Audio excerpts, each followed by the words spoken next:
फक्त एका अधिकाऱ्याच्या बदलीसाठी ड्रग माफियांकडून महाराष्ट्रामध्ये 250 कोटी रुपयांची ऑफर दिल्याचे दावे मंत्र्यांकडून विधान भवनात केले जात आहेत आणि ते करतील का नाहीत। एफडीएच्या आयुक्तपदी तुकाराम मुंडेंची बदली झाली आणि गेल्या 20 वर्षांपासून धूळ खात असलेले कायद्यातील नियम आता कंपल्सरी करण्यात आले आणि हे अधिकार आज प्रत्येक महाराष्ट्रातील नागरिकाला माहित असायला हवेत। नंबर 1, हॉटेल असो, धाबा असो किंवा कॅफे, कस्टमरला मोफत पाणी देण्याचा नियम आहे।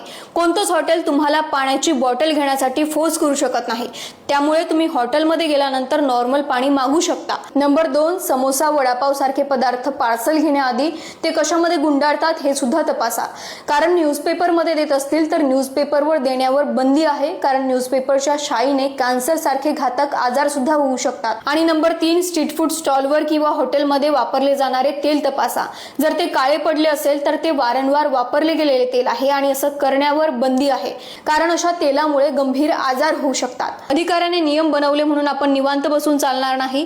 यापैकी कोणताही नियम मोडल्यास तुम्ही एफडीए कडे कंप्लेंट करू शकता आणि जबाबदार नागरिक बनू शकता।